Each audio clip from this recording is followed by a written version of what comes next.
Hello everyone, मेरा नाम रिया है। मेरी एज 35 ईयर्स ओल्ड है।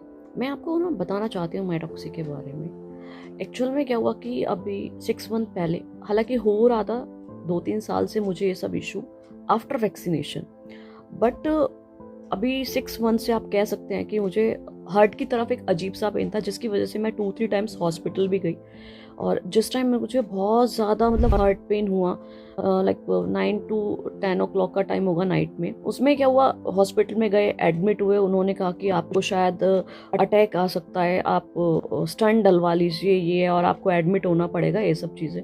मैं शॉक हो गई। मैंने कहा यार इतनी जल्दी, इतनी एज में अगर मुझे ये सब चीज़ें, और फिर उसके बाद ना ये नहीं है कि सिर्फ आपने स्टंट डलवा लिया तो इट्स ओके। उसके बाद आपको ना कंटिन्यू मेडिसिन भी लेनी होती है। 4 to 5 मेडिसिन होते हैं जो आपकी रेगुलर चलती हैं, बीपी, ब्लड थिनर और ये सब चीज़ें। तो उस वक्त मैंने एडमिट होने के लिए मना कर दिया। देन मैं थैंक्स करना चाहूँगी मोहित खटाना सर का, जिनकी वजह से मुझे माइटॉक्सी के बारे में पता चला।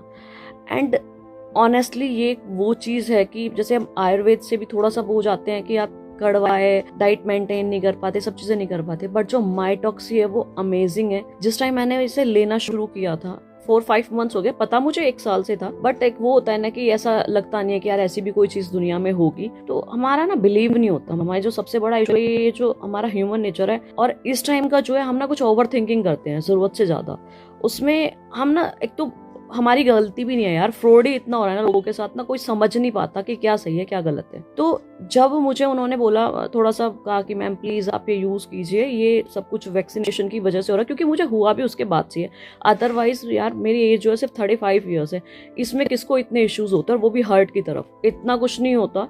लेकिन फिर भी ये वैक्सीनेशन के बाद से जो पब्लिक्स के साथ जो इशू हो रहा है वो मेन कारण है। हार्ट में प्रॉब्लम हुआ, कभी कभी क्या होता है हार्ट में अगर नहीं हो रहा है किसी से, तो ये जो पूरा हेड है ये पीछे की तरफ से, ये लाइक ऐसे, इसमें पेन होता है। नॉर्मल हेडेक नहीं, अजीब सा हेडेक, लाइक यार कहीं ना कोई वेन ब्लास्ट ना हो जाए, बहुत जबरदस्त वाला पेन। मैंने कहा यार अगर मेरे पास यही ऑप्शन है कि मुझे स्टंट डलवाना है, ठीक है ना, अगर एक बार सेकंड पर्सन हमें कुछ बता रहे हैं तो बिलीव करने में कोई इशू नहीं है, हम इतनी सब चीजें ट्राई करते हैं, तो एक बार ये भी ट्राई कर लेते हैं। ऑनेस्टली जब से मैंने उसे लिया, सिर्फ मैंने 2 मंथ्स पहले मैंने 1 मंथ लिया, 1 मंथ लेके मैंने स्किप कर दिया कि फर्क मुझे दिखा, ऐसा नहीं है, बट एक वही होता है ना कि यार कौन रेगुलर इन सब चीजों को ले, और ये सब चीजें इजीली ना, किसी को कुछ भी मिलता है ना, कोई पर्सन चाहता नहीं है कि जो उसको आराम से मिल जाए, उसको ह्यूमन नेचर है, हम लेना चाहते नहीं है।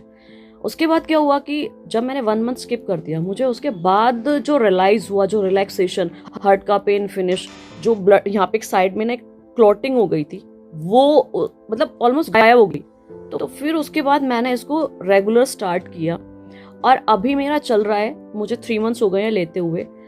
ऑनेस्टली मैं कह रही हूँ, जिसको भी हार्ट इशू हो, कोई भी बाईपास सर्जरी, किसी स्टंट की जरूरत नहीं है।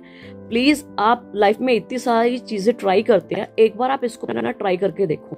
माइटॉक्सी is the best best and best. Please मेरी आप सबसे रिक्वेस्ट है कि जिसको भी ये इशू हो यार, एक बार प्लीज आप ट्राई जरूर करके देखें, एंड आपको ना अमेजिंग रिजल्ट्स दिखेंगे। मुझे दिखे हैं, दैट्स वाई मैं आप सबको बता रही हूँ। प्लीज आप इसको ट्राई जरूर करें एक बार, सिर्फ मेरे कहने पर, प्लीज।